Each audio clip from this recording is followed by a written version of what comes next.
Audio Jungle.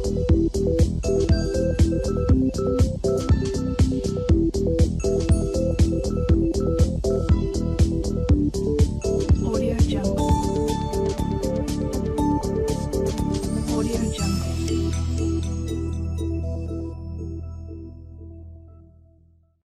Un cuerpo de 0,5 kilogramos se lanza hacia arriba por un plano inclinado que forma 30 grados con la horizontal, tiene una velocidad inicial de 5 metros por segundo y el coeficiente de rozamiento es de 0,2. Nos piden que dibujemos el esquema de las fuerzas que actúan sobre el cuerpo cuando sube y cuando baja. Recordar que es importante, hacemos coincidir el eje horizontal de la X con el sentido del movimiento y le damos el valor positivo al sentido como hablamos del movimiento. Así, si el objeto se desplaza hacia arriba, pues diremos que el eje X positivo se encontrará a la derecha. Las fuerzas que actúan sobre el bloque, por un lado sería el peso, la normal que hace el suelo sobre el bloque y finalmente la fuerza de rozamiento que se opone al movimiento. Esto sería cuando asciende. Tenemos que tener muy claro que la componente peso, al no coincidir con ninguno de los dos ejes, tendríamos que expresar en términos de sus dos componentes, una horizontal que llamaríamos peso X y una vertical que llamaríamos peso Y. Por este caso, fijaros cómo la componente horizontal se opone al movimiento y por tanto va reduciendo la energía cinética que tiene el bloque. Cuando nosotros hacemos la representación del bloque descendiendo, fijaros, el esquema de los ejes de coordenadas es el mismo, pero aquí viene la parte importante. Hacemos coincidir el eje positivo de la X con el sentido del movimiento. Así, si el objeto va desplazándose hacia abajo, nosotros cambiamos el sentido del eje X.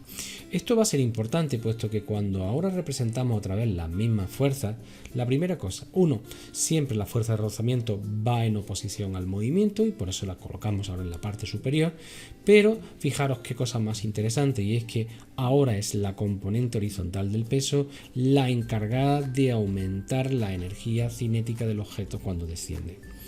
De esta forma, como ahora lo que nos piden es determinar mediante consideraciones energéticas la altura máxima que alcanza el cuerpo, lo que nosotros tenemos que tener muy claro es que nuestro cuerpo asciende por el plano inclinado una cantidad determinada de metros que llamamos desplazamiento, y que cuando llega a la parte más alta del plano inclinado, pues nosotros diríamos que esta sería su altura final. Como veis, están relacionados el desplazamiento y la altura final, y es fácil de establecer una relación puesto que tenemos un triángulo rectángulo. De esta forma, nosotros lo primero que hacemos es acompañar los datos del problema y fijaros, tenemos que tener muy claro que cuando el bloque llega a la parte superior, su velocidad es nula, que cuando el bloque se encuentra en la parte inferior, nosotros le asignamos altura inicial 0, de forma que lo que vamos calculando son los desplazamientos en altura, que la altura final la expresamos teniendo en cuenta que es un triángulo rectángulo y que la altura final se encuentra básicamente en el cateto opuesto respecto al desplazamiento, pues diríamos que la altura final es el producto del desplazamiento por el seno del ángulo. ¿Conocemos el desplazamiento? No, pero esto lo que vamos buscando es expresar la altura en términos del desplazamiento para así eliminarnos también una incógnita de la resolución. Debemos de recordar que desde un punto de vista energético lo que nosotros decimos es que el trabajo total es igual al realizado por los trabajos de las fuerzas conservativas y las no conservativas. En este caso, nosotros podríamos decir que según el teorema de la energía cinética, pues si el trabajo total es distinto de cero, pues entonces se producirá una variación en la energía cinética del sistema. Que el trabajo realizado por las fuerzas conservativas es igual a la variación de la energía potencial, en este caso solo tenemos gravitatoria, cambiado de signo, y que los no conservativos pues son debido a la fuerza de rozamiento. Por un lado, tenemos que tener antes de nada que la fuerza de rozamiento se expresaba como el producto del coeficiente de rozamiento por el módulo de la normal. Fijaros que ha aparecido un signo negativo, y es que como la fuerza de rozamiento es opuesta al desplazamiento, forma con él un ángulo de 180 grados y esta es la razón de que tenga un signo negativo. A continuación, lo que hacemos es como la normal en este caso se puede expresar en términos de la componente P sub i, ¿vale? Pues nosotros estaremos poniendo el producto de la masa por la gravedad por el coseno de 30. Fijaros que para calcular lo normal tenemos que tener en cuenta las dos únicas fuerzas que tendríamos nosotros en la componente vertical y llamamos P sub i a la componente o la representación del vector fuerza-peso respecto al eje de coordenadas. De esta forma nosotros ya sustituimos en nuestra expresión. Fijaros que todavía nos quedan términos de los cuales deshacernos, pues por ejemplo en este caso lo que nosotros ya hacemos es decir, bueno, cuando el bloque asciende la velocidad final será 0, la altura inicial será 0, pero fijaros como ya expresamos también la altura final en términos del desplazamiento. De esta forma llegamos a una expresión en la cual ya todos los datos son conocidos y lo único que tenemos que hacer es reagrupar términos, en este caso el término del desplazamiento, y despejar.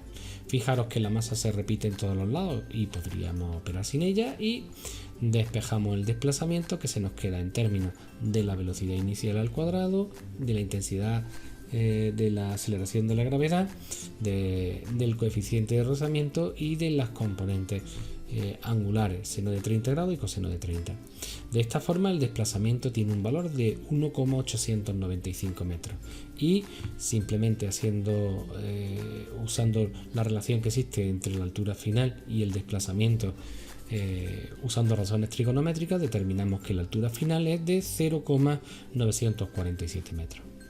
Finalmente, en el tercer apartado nos piden que determinemos la velocidad con la que vuelve al punto de partida. Bien, pues nosotros volveremos a hacer representación del sistema, pero ahora fijaros, nosotros ahora h0 es la altura inicial y la conocemos, y la altura final será 0. ¿Vale? La velocidad final es lo que no conocemos, pero sí sabemos que la velocidad inicial del bloque en la parte superior es 0. Ahora nosotros llegamos otra vez a la misma representación, vamos un poquito más rápido, porque a partir de aquí las condiciones son deshacernos de la velocidad inicial y de la altura final, y ya a partir de aquí es simplemente sustituir, puesto que conocemos la altura inicial, conocemos la masa del objeto, conocemos la aceleración de la gravedad y el ángulo que se forma.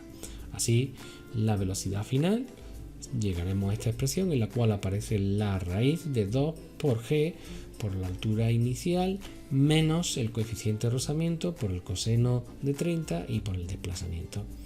Y esto nos da un valor de 3,48 metros por segundo.